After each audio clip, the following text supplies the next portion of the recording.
오늘 마지막 순서입니다. 문정인 한겨레 평균문화재단 이사장님께서 특강을 해주실 텐데요. 특별하는 국제질서와 한국 외교의 선택이라는 주제로 말씀을 듣고 또 여러분들 이번에 이제 질의응답은 종이가 아니라 여러분들이 질문을 주시면 바로 이사장님께서 답변을 해주시는 그런 형태로 진행을 하려고 합니다. 그러면 여러분들 큰 박수로 우리 문정인 이사장님 맞이해 주시기 바랍니다.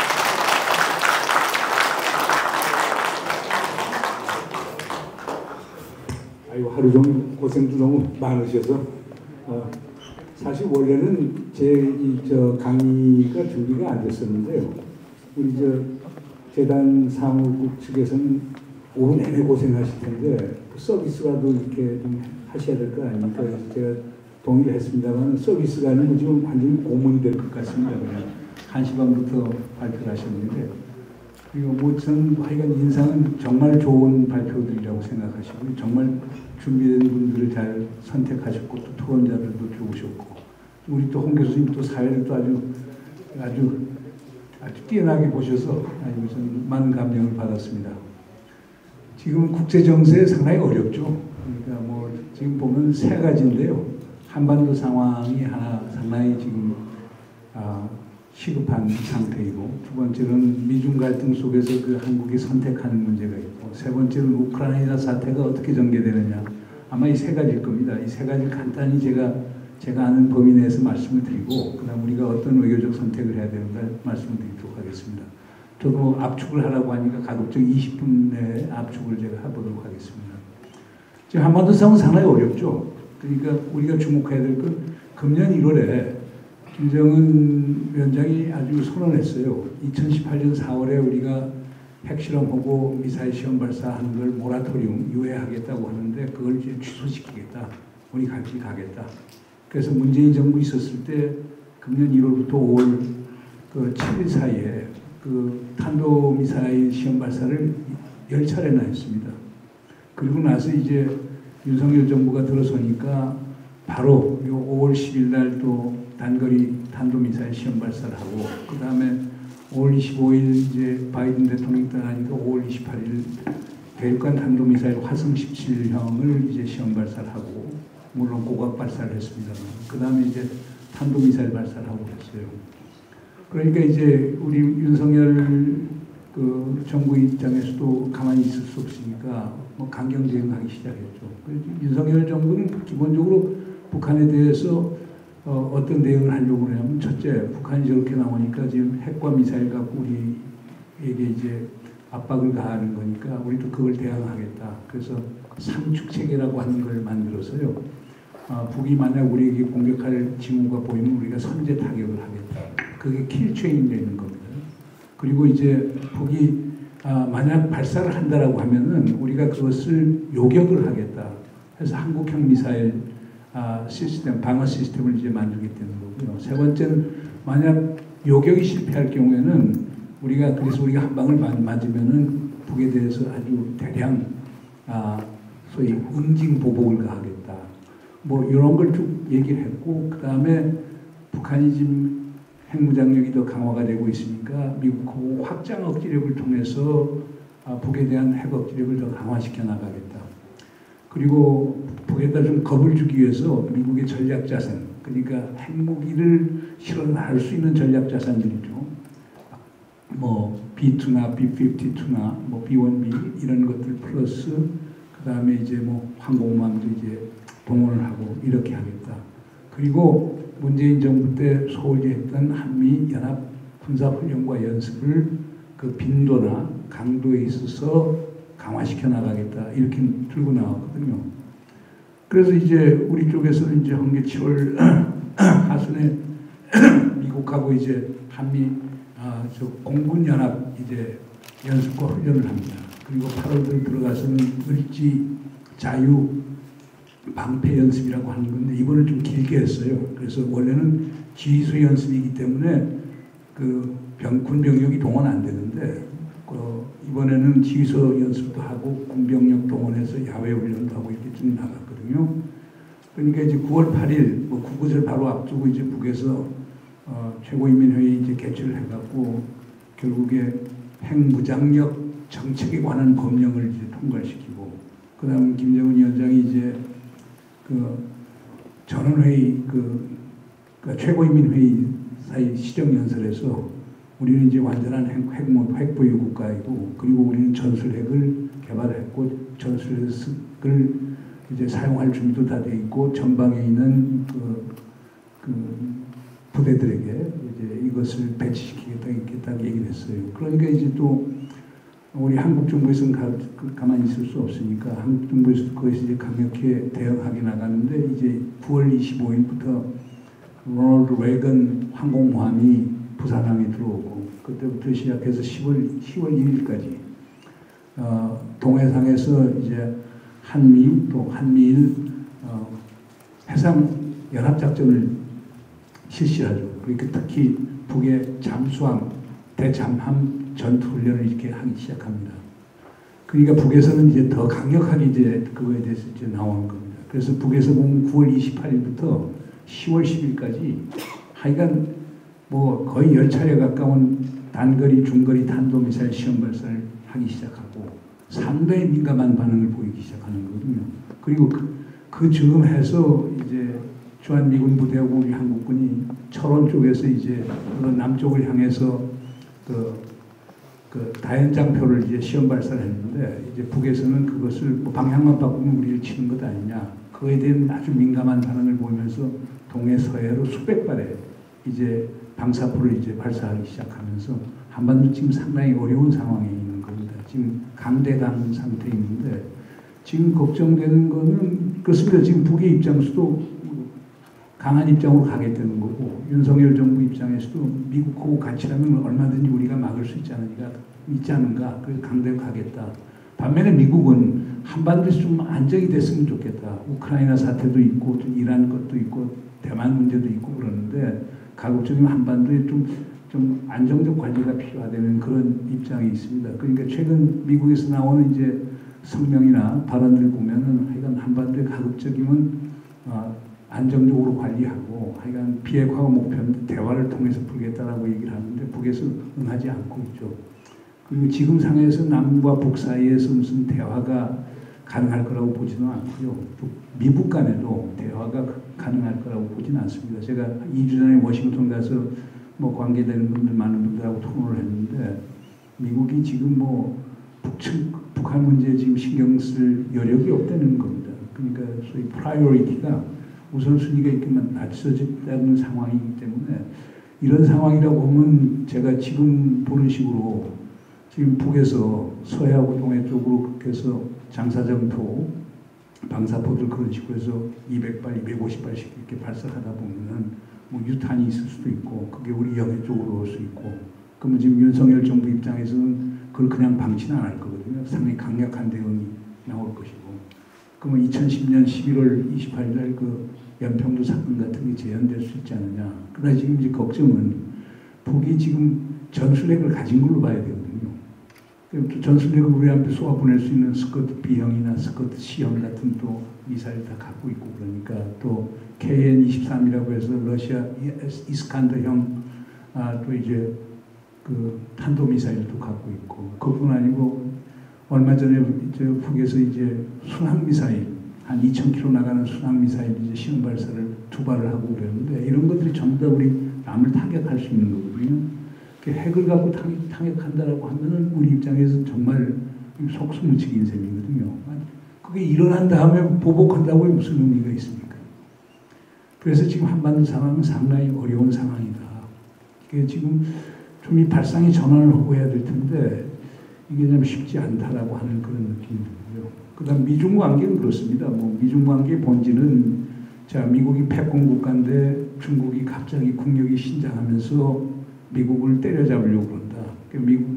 중국이 갖고 있는 의도는 지금 미국이 갖고 있는 패권을 제껴서 중국이 세계적인 패권 국가가 되겠다. 그렇게 인식하고 있거든요. 반면에 중국은 우리는 미국이 만들어놓은 질서 속에서 우리는 얼마든지 우리의 소위 번영을 누릴 수도 있고 그다음 안정을 누릴 수도 있기 때문에 우리는 미국 패권에 도전할 의사는 하나도 없다.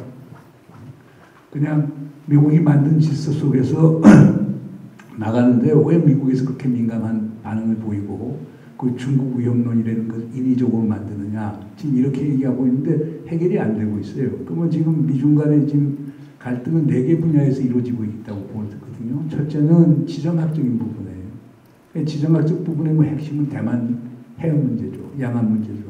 그 양안 문제에서 무슨 문제가 벌어졌다. 지금 미국이 희망하는 건 한국이 같이 미국의 동맹이니까 그러니까 우리가 이제 미국하고 더불어서 중국하고 이제 맞서는 걸 지금 기대하고 있는데 우리가 그럴 입장은 또 못되지 않습니까? 우리가 지금 그렇게 해서 미국하고 대만 해협에 이제 군사적으로 관여를 하게 되면 중국은 우리를 적대국으로 간주할 거고 그러면 중국 자체가 우리에 대해 위협을 가할 건 아니고 북한에 대해서 무기도 지원하고 병참 지원해주고 특히 석유 같은 거 지원해준다라고 하면 우리는 북한의 핵 위협뿐만 아니고 또 재래식 군사 위협까지 봉착하게 되는 문제가 있거든요. 그리고 지정학적으로 미국과 중국이 이제 신냉전 구도로 간다. 그렇게 되면 최전선이 지금 대한민국이 되는 거예요. 그러면 미국과 중국이 그렇게 기싸움을 하는데 우리가 첫 최전선이 돼서 이게 우리가 감당할 수 있는가 하는 이런 문제점들이 지금 있는 거죠.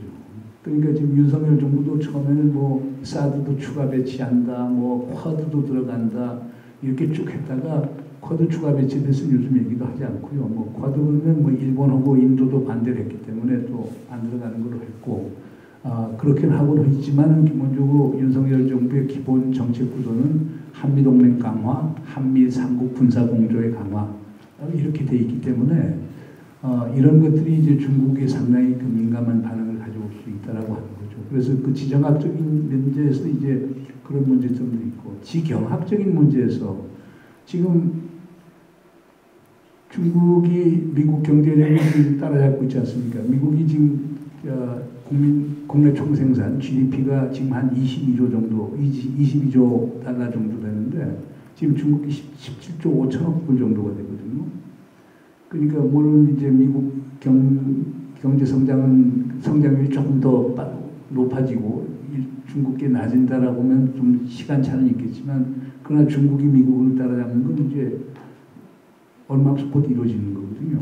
게다가 이제 중국 같은 데 문제는 뭐냐면 10대 핵심 기술 같은데 9개 분야, 그냥 5G부터 시작해서 드론 테크놀로지, 뭐 AI 뭐 이런 쪽부터 보면은 요즘 특허수가 미국보다 중국이 더 많습니다. 그래서 일본의 니케이, 일본 경제신문에서 매년 내는 통계를 보면은 그 10개 그 핵심 첨단 과학기술 중에서 9개를 지금 중국이 1등을 하고 있고 미국은 퀀텀 컴퓨팅, 양자 컴퓨팅 분야에서만 지금 1위를 하고 있는 상황으로 나와 있거든요.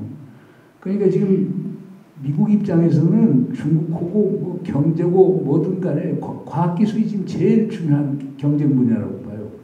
왜냐하면 과학기술이 잘 되면은 경쟁력도 올라갈 것이고 그 다음에 그걸 군사력으로 전용하면은 첨단 무기도 만들 수 있고 그렇지 않습니까? 그러니까 국가 안보에도 도움이 되는 거고 또 미국 같은데 지금까지 국제 기술 표준이라는 게 전부 다 미국 표준이었지 않습니까? 뭐 GPS다, 뭐 5G다. 근데 그걸 지금 중국이 지금 바꾸려고 하고 있거든요. 중국은 뭐 그 중국 표준 2035라고 해서 2035년까지 그 주요 산업의 핵심 기술 국제 표준을 한 70%까지를 중국 걸로 만든다라고 지금 그 설정을 해놓고 있거든요. 그러니까 미국 입장에서는 지금 어떻게 하면 이 중국에 대한 그 기술 전이를 막느냐. 그래서 지금 미국은 뭐 엄청나게 중국에 대한 기술 통제, 엑스포트 컨트롤을 하고 있거든요. 그것뿐 아니고 중국 기업체들이 미국 와서 첨단 과학기술 분야에 대한 투자도 못하게끔 하고 심지어 중국 유학생들을 이제 뭐 주요 대학이나 연구소 같은 데 받는 것까지도 금지를 하고 있거든요. 그 다음에 이제 경제 부분도 중국 경제가 소위 그 잘 되지 않아야 미국이 패권이 지속된 데는 인식이 강한 것 같아요. 그럼 중국이 경제 성장을 막으려고 하면 어떻게 해야 되느냐? 소위 디커플링을 해야 된다는 거거든요. 그러니까 탈봉조화. 그러니까 중국 경제를 세계 자본주의 경제 질서에서 분리시키자. 그래서 공급망 체인에서 중국을 배제시키자. 그래서 중국에 투자했던 미국과 미국 동맹 국가들은 중국으로부터 리쇼링, 본국으로 투자했던 걸 가져오든가, nearshoring, 뭐 비에트남, 캄보디아, 타일란드 같은데 임금국으로 다시 전환을 시키든, 아니면 friendshoring이라고 해서요, 미국의 동맹과 우방 국가로 그것을 이제 바꾸자, 이런 정책을 펴고 있거든요. 그러니까 여기서 지금 우리의 고민들이 있죠. 우리가 뭐 인도 태평양 경제 프레임워크라고 하는데 참여하겠다고 이제 선언을 했지만, 그러나 이제 윤석열 정부는 상당히 조심스러운 지금 정책을 펴고는 있습니다. 그리고 지금 미국에서는 한국, 일본, 대만, 미국 4개 국가들을 해서 반도체 동맹, 칩4라고 하는 걸 만들자라고 이렇게 하는데, 한국 정부는 아직 거기 공식적으로 가입을 하지 않고 있습니다.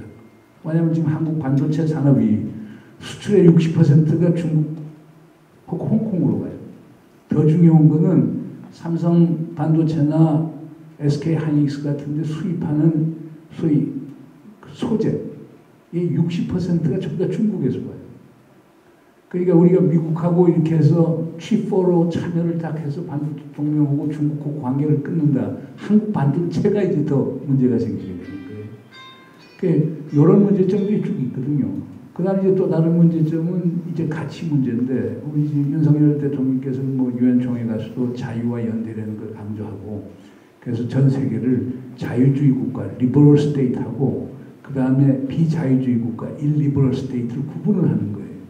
그래서 우리 자유주의 국가끼리 강한 연대와 유대를 통해서 비자유주의 국가에 대해서 견제를 하자는 건데, 그러면 여기 중국이 들어가고, 러시아가 들어가고, 북한이 들어가고, 이란이 들어가고, 사우디아라비아가 들어갈 텐데, 우리가 지금 그럴 만한 이제 여력이 있는가? 우리가 자유라고 하는 가치를 위해서 국익을 우리가 손실을 볼 수 있는가 하는 이런 현실적인 문제점들이 또 있는 거죠. 그래서 미중 갈등 문제에서 뭐 제일 큰 건 하여간 대만 해협 위기 났을 때 우리가 어떻게 처신하느냐. 지금 미국 원하는 대로 우리가 중국으로부터 디카플링해서 미국 측에 완전히 배팅을 해야 되느냐. 뭐 가치에서 미국적 가치가 보편적 가치고 그걸 위해서 가고, 그걸 그 보편적 가치 위해서 중국하고 싸울 수 있고 관계를 끊을 수가 있느냐. 이런 이제 아주 실존적 문제점들이 지금 있는 거거든요. 세 번째 우크라이나 문제는 그렇습니다. 뭐 우리 뭐 우크라이나 뭐 사태가 난 거면 잘 아시겠습니다. 푸틴이 독재 정치가 가져온 비극이죠. 그리고 푸틴이 결국에 국제법, 국제질서 이걸 전부 다 무시하고 우크라이나 영토와 주권을 일방적으로 침탈한 것이기 때문에 용서될 수는 없는 건데, 하여간 푸틴의 문제도 있지만, 그러나 이제 그 푸틴이 생각하는 그 자기들 딴에는 억울하다라고 하는 게 있어요. 왜냐하면 원래 이제 미국이 그 냉전이 끝나면서 당시 이제 그 아버지 부시가 있었고 제임스 베이커가 당시 국무장관 할 때 이제 그 고바초프한테 미국이 약속한 게 있다는 거예요. 그건 무슨 얘기냐면 나토의 동진을 1인치도 하지 않겠다라고 했는데, 사실 그 이후에 나토의 동진이 많이 이루어졌거든요. 뭐 발틱 3개국이 전부 다 나토 회원국이 돼버렸죠. 뭐 루마니아, 불가리아 할 것 없이 다 돼버리고. 이런데 이제 우크라이나까지도 이제 만약 나토 회원국이 된다면은 바로 러시아 턱 밑에서 러시아를 위협할 수 있으니까 그거에 대해서 뭐 이제 반응한 거라고 하는 것. 또 가치의 동진. 그러니까 나토가 동진하다 보면 전부 다 이제 자유주의 국가들이 되니까 그 러시아하고 다를 수 있기 때문에 이제 러시아가 위협으로 본다는 거죠. 그 다음에 이제 또 보면은 우크라이나 국내 문제도 있어요. 우크라이나 국내라고 하는 게 우크라이나계가 70%, 러시아계가 30%예요. 우크라이나계는 사실상 우크라이나 정교회라고 해서 캐톨릭하고 비슷한 쪽을 믿고 우크라이나말 쓰고 친서방이고. 근데 지금 있는 크림반도라든가 돈바스 쪽에 있는 거기는 러시아 사람들이 많이 사는데 그 사람들은 러시아말을 쓰고, 그 다음에 러시아 종교회를 믿고, 그 다음에 친 러시아 쪽이고. 이 둘 사이에 갈등이 상당히 많았고, 어떻게 보면 지금 러시아 그 분쟁이라고 하는 게 그런 내부적 갈등 결론이 아니냐 하는 느낌이 들고요. 그다음 마지막으로 이제 그건 지금도 계속 논쟁이 되고 있습니다만, 젤렌스키라고 하는 대통령이 지금은 상당히 많은 인기를 끌고 있는데 정말 좋은 대통령이었느냐. 좋은 대통령이라면 전쟁을 예방해야 되는 건데 전쟁을 예방하지 못하고 오히려 전쟁을 촉발하는 측면이 있지 않느냐. 러시아에는 우리가 중립 지키면서 나토에 가입하지 않겠다. 그러면서 또 우크라이나 국민들한테는 우리 나토 가입할 거라고 얘기해버리고, 그 다음에 우크라이나 국민들한테는 러시아가 우리가 침공 못 해볼 거라고 얘기를 하면서, 반면에 또 서방 국가들에게는 러시아가 칠 것 같으니까 우리 경제 지원해주고 군사 지원해달라고, 이 계속 혼란된 메시지를 보내는 거예요. 근데 사실 전쟁, 그러니까 금년 2월 24일 전쟁 일어나기 전에 그 제렌스키 그 정치 지지율이 한 20%가 됐었어요. 그냥 내후년 있는 대통령 선거에서 당선 가능성이 하나도 없었던 거죠. 근데 전쟁이 딱 일어나고 그렇게 이제 본인이 이제 강한 투쟁 의지를 보니까 92%까지 올라갔고요. 그래서 어떤 분들은 그게 국내 정책 변수가 있지 않느냐라고 얘기를 하는데, 하여간 뭐 우크라이나 사태는 우리 지정학적인 함의는 그렇습니다. 이게 잘못되면 신냉전이 오는 거니까. 그러면 중국, 러시아, 북한이 이렇게 똘똘 뭉쳐서 과거처럼 공산주의 블록 만든 것처럼 만들 것이고, 우리는 미국 중심의 서방 블록을 만드는데, 이런 것들이 우리에게 유리할 것인가 불리할 것인가 따져봐야 될 거고, 그 다음 지경학적으로는 뭐 석유값 올라갔죠. 농산물값 올라갔죠. 그 다음에 이제 우리가 지금 뭐 반도체에 들어가는 네온부터 시작해서 크립톤 가스 이런 전략 가스들은 우크라이나에 상당히 많이 수입해와요. 그러니까 이런 것들이 좀 문제점이 있고 하는 이런 것들이 있습니다. 뭐 결론적으로 그러면 이제 우리가 어떤 외교적 정책을 해야 되느냐. 북한 문제는 저는 그렇게 봐요. 우선 현실주의적 시각이 상당히 필요할 것 같아요. 지금 북한이 핵을 가졌다는 건 분명한 사실이거든요. 그걸 인정해 주는 게, 그 인정을 바탕으로 해서 북한하고 새로운 협상 전략을 짜야 되지 않느냐 하는 그런 느낌이 듭니다. 그래서 실사구시죠. 실사구시라고 하는 게 다른 게 아닙니다. 그 객관적인 팩트에서 진실을 찾으라고 하는 것이 이제 실사구시거든요. 그래서 북한 현실을 아주 냉철하게 보고 그 객관적 그 팩트 속에서 어떤 정책적 대안을 내야 되겠다. 두 번째 생각하는 건 역지사지가 필요할 것 같아요. 그래서 지금 그 북한이 어떻게 생각하느냐가 상당히 중요한 건데, 우리는 제가 윌리엄 페리 전 미 국방장관의 예를 들게요. 이 양반이 94년에 북한을 그냥 소위 외과적 타격, 소위 서지컬 스트라이크를 하려고 했던 분 아닙니까? 국방장관인데. 근데 99년 페리 프로세스 하면서 이분이 아주 명언을 남겼어요. 그 다음에 회고록이도 남겼는데, 북한을 우리가 보고 싶은 대로 보지 말고 있는 그대로 보자.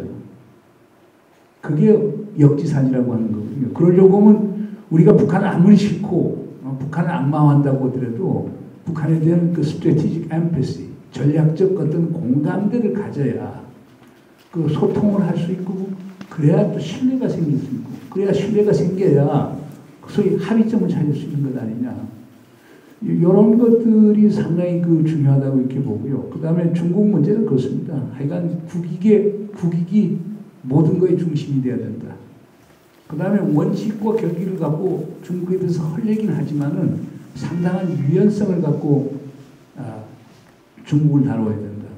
그리고 과거의 관성, 동맹이라는 관성에서만 보지 말고 새로운 상상력을 갖고 외교를 펴야 된다. 그리고 뭐 북을 다루든 뭐 중국을 다루든 중요한 건 결국에 국민적 합의예요. 지금처럼 이렇게 편이 갈라선 이런 국내 정치 지형 하에서는 상당히 우리가 대북 정책, 대중 정책, 대미 정책을 펴기가 상당히 힘들 건데, 저는 우리 윤석열 정부에서 그런 국민적 합의를 좀 구축하는 데 노력을 했으면 하는 마음입니다. 이상 간단하게 말씀드리겠습니다.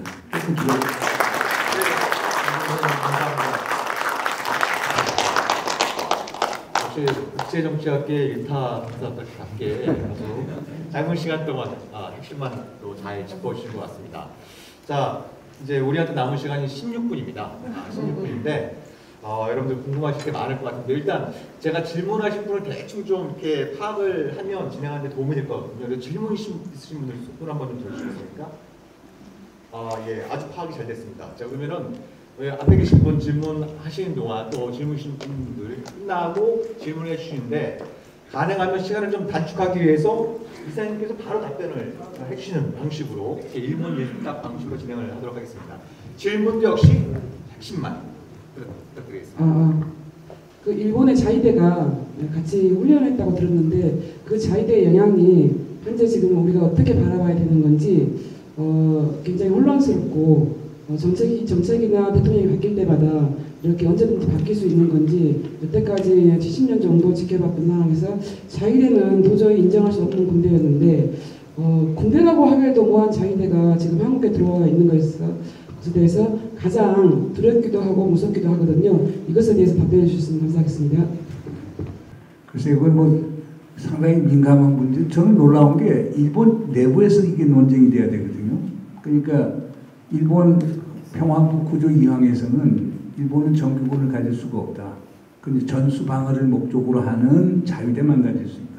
그럼 자위대라고 하는 건 뭐냐? 일본의 영공과 영해와 영토를 벗어나지 않는 걸 전제로 하는 건데 이번 동해도 사실 공해상까지만 왔기 때문에 독도에서 한 150km 떨어진 공해상까지만 왔기 때문에 사실상 우리 영해에 들어온 건 아니거든요. 그러나 이제 만에 하나 이제 우리 영해에 들어오게 되면은 그 문제는 나올 수 있겠죠. 일본 자체에서도 논의가 나오긴 할 거예요. 그러나 이제 우리가 지금 많은 분들이 걱정하는 건 그거죠. 그러니까 자, 독도 문제 이거 뭐 분명한 우리 땅인데 우리 땅이 아니라도 우리 땅이 아니라고 한데도 과거 일본의 한 모든 행적으로 봤을 때는 일본에서 이건 한국 땅으로 인정해줘야 되는 것 아니냐 하는 그런 분위기가 나와야 될 건데 그런 자세가 없는 상태에서 계속 독도는 일본 땅이라고 주장하고 그러면 사실상 중요한 영토 문제를 갖고 한일 간에 분쟁이 생기는데 그때 일본 자위대를 우리의 동맹의 하나로서 그렇게 해서 우리랑 같이 싸울 수 있는가? 이 문제는 상당히 심각한 문제가 될 겁니다. 그래서 만약 독도 문제가 해결된 상태에서 그리고 일본이 평화부 구조 이황을 국내적 합의를 통해서 개헌을 한다라고 하면은 제가 볼 때는 뭐 큰 문제는 없을 거라고 봐요.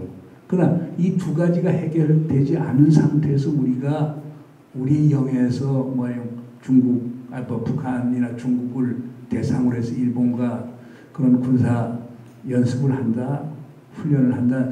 요거는 상당히 그 정치적 쟁점이 될 것 같습니다. 이론적 쟁점도 될 것 같고. 네, 좋은 질문 감사드리고요. 또 질문 있으신 분 들어주십시오. 저기 문재인 정부에서 북한과 대화를 실패했던 가장 큰 이유가 뭐라고 생각하십니까? 약속을 하나도 안 지켰죠. 우리는. 판문점. 미국하고 이거 제가 설명을 드리겠습니다. 그러니까 판문점 선언에서 한 것도 우리가 이행을 못했고, 그 다음에 특히 평양 선언 5조에서 그 미국이 싱가포르 선언을 이행한다라고 하면은 북은 영변에 있는 모든 핵시설을 완전히 영구적으로 폐기할 용의가 있다라고 하는 걸 했고, 우리는 선언으로 채택을 했고 미국에 얘기를 했고, 그리고 우리는 그게 2019년 2월 27일, 28일 하노이 2차 정상회담에서 북미 정상회담에서 그게 타결이 될 줄 알았거든요. 근데 이제 미국 측에서 그것을 국내 정치적 이유 때문인 걸 저는 알고 있습니다만은 결국 그것을 결국에 해내질 못했죠. 그러니까 이제 북의 입장에서 보면은 문재인 정부가 많은 걸 약속을 했는데 하나도 이행을 못했다. 믿지 못하겠다. 그게 이제 2020년 6월 3일 김여정 담화에 나온 내용이 바로 그걸 반영하는 거라고 볼 수가 있겠죠.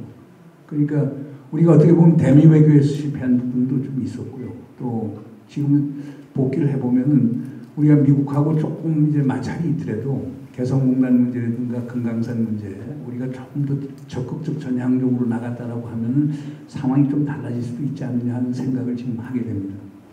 저도 이제 그 문제가 이제 가장 아쉬운 점이고 문재인 정부에서 많은 아주 얼어붙은 이 남북 관계를 소통을 시켰는데 그걸 결국 끌고 가지 못했던 것은 문재인 정부의 이 역량이 많이 부족했지 않았나.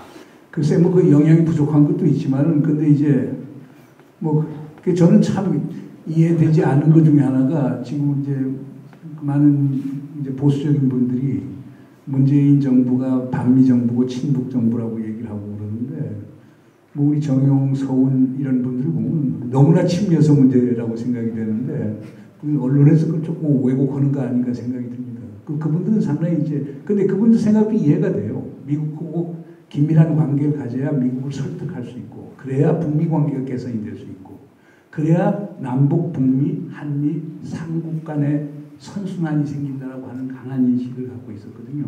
그래야 우리가 미국이 반대하는데도 가령 뭐 타미프로 주고 뭐 개성공단 입주자 대표 보내고 그다음에 개별관광 금강산 보내고 이랬을 때 미국이 강하게 반발하지 않을까라고 하는 인식을 갖고 있었던 건데 만약 그걸 그때 좀 크게 베팅을 했다라고 하면은 모르겠어요. 어떻게 되는지 모르겠지만은 뭐 트럼프 행정부 후보의 그 외교 항공이 그렇게 좋은 건 아니었지만 그래도 한번 시도할 만했었지 않았느냐 했는데 결국에 그 못한 게 좀 저 입장에서는 아쉽다고 생각이 됩니다. 네. 또 질문, 예, 스님 앞에. 잘 들었습니다. 저는 부산서 우리 문 교수님 강의 듣고 싶어서 왔습니다. 지금 그걸 보면 미국의 입장에서 대만에 대한 중국에 대한 결과적으로는 견제고 패권 전쟁인데 이거를 지금 북핵을 계속 하면 북한이 이렇게 하니까 한반도하고 연동되기가 너무 좋고 또 여기서 지금 그걸 하지 않습니까? 훈련을 지금 레이건 호가 올 정도에 하는데 이런 엄청난 비용까지도 결국은 미국은 우리를 위해서 한다 하면서 청구서를 내는 거라고 이렇게 보이거든요. 결국은 실제로는 미국은 북한은 관심도 없고 중국에 대한 장기적인 어떤 더 가까이에 한반도 같이 좋은 뭐 대만이 항공모함이라면 한반도는 더 최적의 그건데 이걸 하는데 우리가 계속 그걸 해야 되고 우리는 계속 경제적으로 어려워지는 이거를 윤석열 정부가 너무 유연성이 없고 그리고 또한 자존심 비슷하게 어떤 그것처럼 한바탕 뭔가를 보여줘야 된다. 이거를 좀 벗어나야 되는데 어렵더라도 수그리고 최대한 어떤 그 인내를 해야 되는데 그걸 하기에 너무 힘들었는데 그걸 어떻게 보십니까? 글쎄 아주 좋은 지적을 하셨는데요. 지금 전반적인 그 형국을 보면은 그 한미 군사 동맹 강화를 위해서 경제적 부분에 있어서는 미국에 많은 걸 베풀 수 있다라고 하는 것 같아요. 그러니까 지난 5월 23일 날 이제 바이든 대통령이 왔을 때도 온 게 도착하자마자 삼성 평택에 있는 삼성 반도체 갖고 그 다음에 떠날 때도 정의선 현대자동차 회장에서 삼성으로 한 200억 불, 그 다음에 현대자동차에서 한 150불 정도 투자 유치하고 그래서 정의선 회장 만났을 때는 이제 조지아에 8,000명이 새로운 일자리를 만든다고 딱 얘기를 했죠.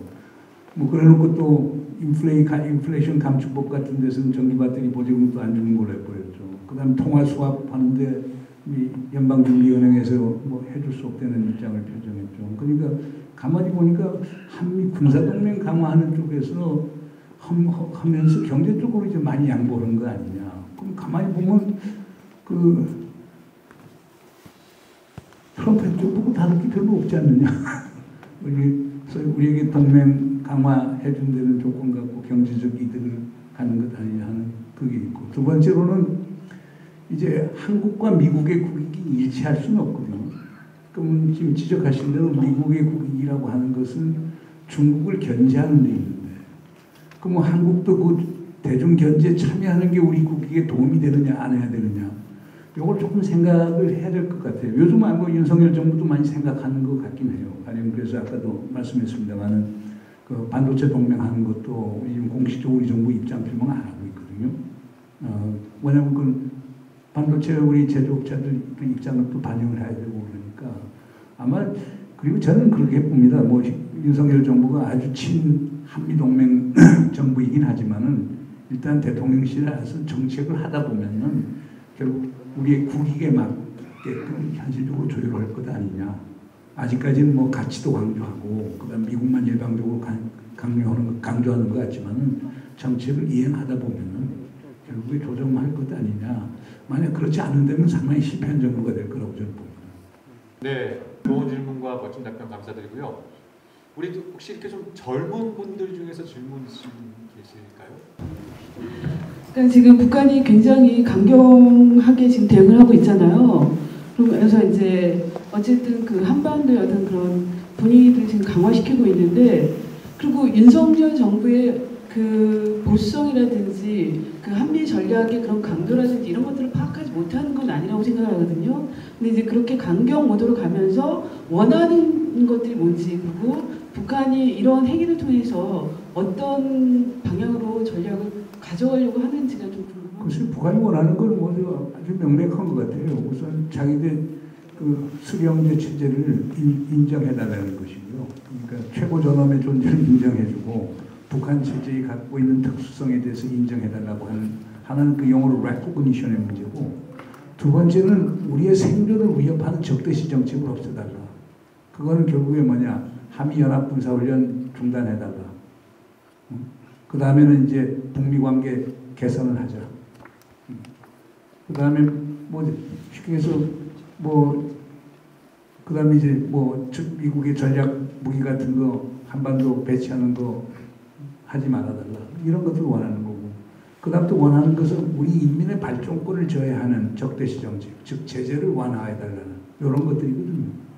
그러니까 첫째는 체제 인정, 두 번째로는 우리의 안전 보장을 담보해달라는 거고, 세 번째로는 우리도 먹고 살게끔 제재 좀 풀어달라고 하는 건데, 그러나 이제 미국이나 지금 윤석열 정부 입장에서는 북에서 먼저 비핵화에 성의를 보이지 않으면 그걸 할 수 없다는 거니까, 그러니까 이제 평행선을 긋는 거죠. 그게 참 어려운 부분입니다. 그리고 이제 문제는 과거에는 이제 위기 국면이 오고 다시 대화로 가는 게 일반적인 패턴인데, 지금 바이든 행정부의 일반적인 태도나 윤석열 정부의 일반적 태도로 봐서 북한이 7차 핵실험을 하고 ICBM을 시험 발사한다? 저는 상당히 강경일도로 나갈 것 같은데요. 그러면서 과거처럼 소위 위기가 대화로 전환되기가 상당히 힘들지 않을 건가. 바로 그런 이유 때문에 더 큰 위기가 오기 전에 미국이나 한국이 좀 협의를 해서 좀 북측하고 대화를 하고, 그러려고 북에 이제 상당한 인센티브를 줘야 되겠죠. 근데 그런 준비가 잘 안 돼 있는 것 같아요. 네, 또 질문 있으시면 주시죠. 예, 가운데.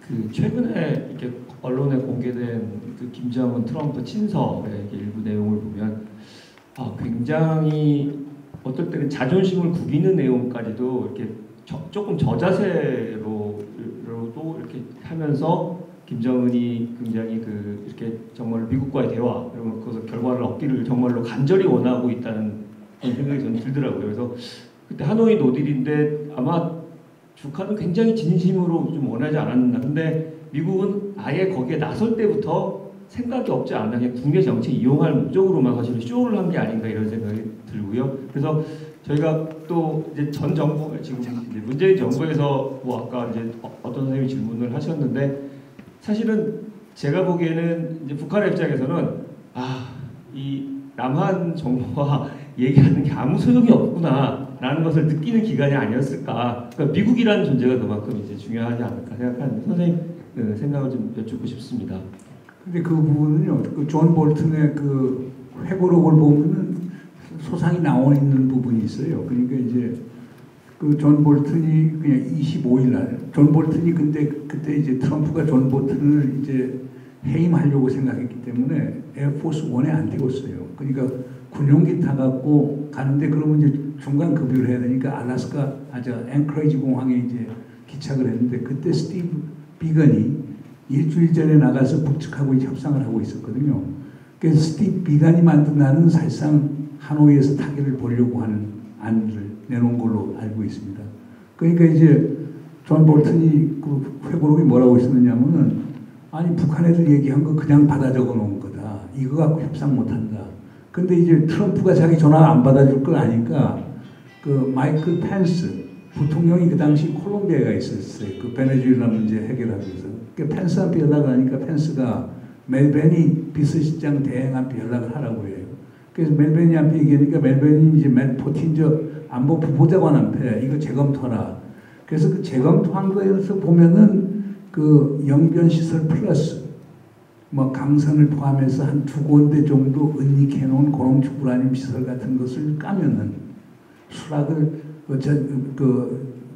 미국에서 받을 것 같은 이제 두 번째 안을 낸 걸로 지금 나오는 거거든요. 그런데 이제 어떤 현상이 생기냐면 27일 날 저녁에 김정은 혀고 6시부터 이제 8시까지 이제 저녁 식사할 때까지는 분위기가 좋았다는 거예요.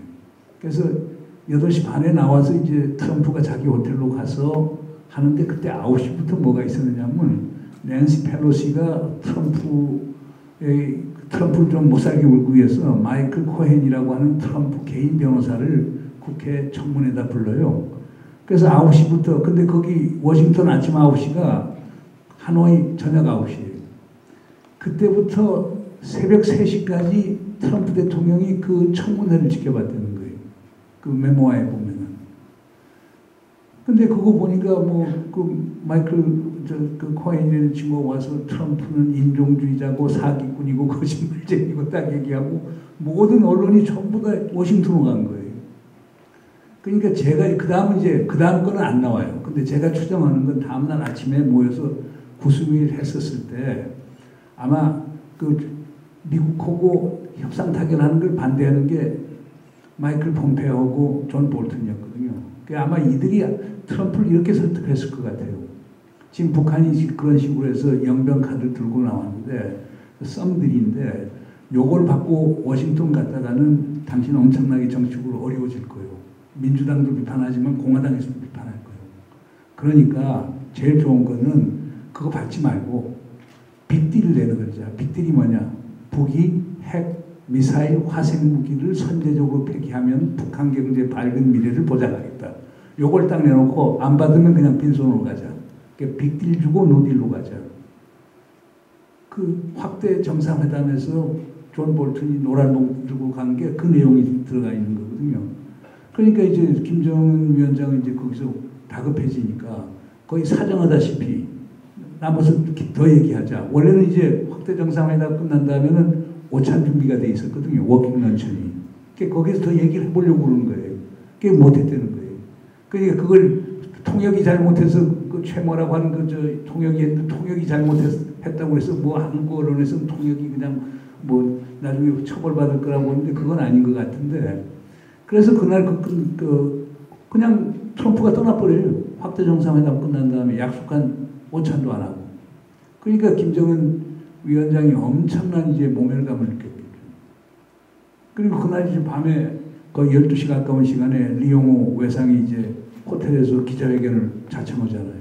그러면서 얘기하는 게 심지어 그 미국이 얘기하는 그 두 개의 은닉된 HU까지 권홍축 우라늄까지도 얼마든지 얘기할 수 있다.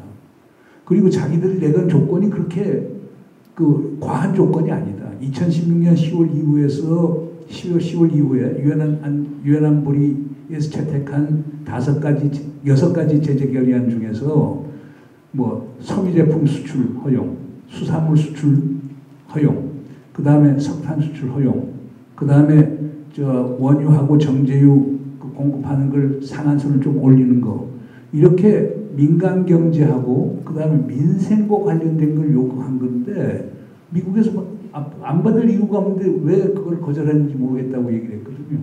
이런 저간의 상황을 보면은 어떻게 보면 미국 국내 정치가 하노이 협상을 죽인 것 아니냐 하는 게 제 개인적인 해석입니다.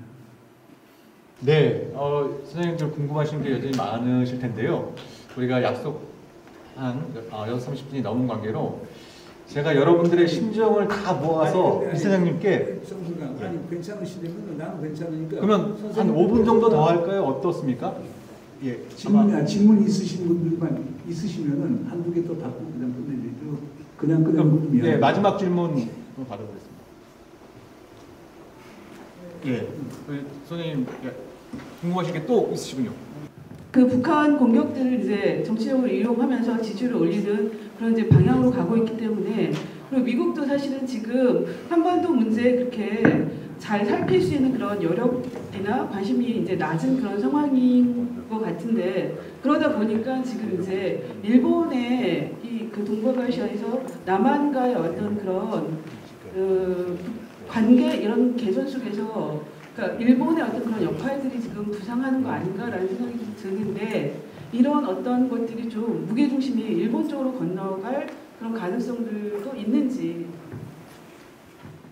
무게중심으로 가는 게 아니고 항상 일본이 우리보다는 미국의 우선순위에서 훨씬 높으니까요. 거기다가 또 일본이 완전 우리 미국하고 같이 가겠소라고 또 선언을 해놨기 때문에 일본이 우리보다는 미국 동맹 관리 우선순위에 있어서는 훨씬 높다고 볼 수밖에 없죠. 그래서 그쪽으로 가는 건 아니라고 보고요. 항상 일본이 우리보다 더 유리한 고지를 갖고 있고, 그래서 뭐 저는 기억이 납니다. 우리 한승주 전 외교부 장관님께서 그 조선일보 칼럼 쓴 것 중에서 그 일본이 이제 민주당 정부가 들어서고 한국에서 이제 이명박 정부가 들어서서 한미 관계가 좋고 미일 관계가 악화가 되고 그러니까 드디어 우리가 한미 동맹이 미일 동맹을 넘어섰다. 우리가 1등 동맹이다. 이런 얘기가 기억이 나는데 저는 그렇게 생각하지는 않습니다. 어떻든 간에 미국 입장, 그러니까 우리가 냉전이 끝나서 우리가 디네치슨 선언 1950년 1월에 그 디네치슨 선언 할 때부터 기본 구상이라고 하는 게 미국이 입장에서는 일본 방어라고 하는 게 아마 우선적일 것이고 그 앞에 우리는 어떤 보조적인 것 아니냐 하는 생각이 좀 드는데, 근데 뭐 우리 한국에서 또 많은 분들이 이제 한미 동맹이 미일 동맹보다 더 강하다고 생각하는 분들이 상당히 많거든요. 또 그렇게 하기 위해서 우리는 많은 걸 미국에 줘야 된다라고 하는 분이 많은데 그것도 국익의 차원에서 한번 다시 또 검토를 해봐야 될 것 아닌가 하는 생각이 듭니다. 네. 이상 감사합니다. 네.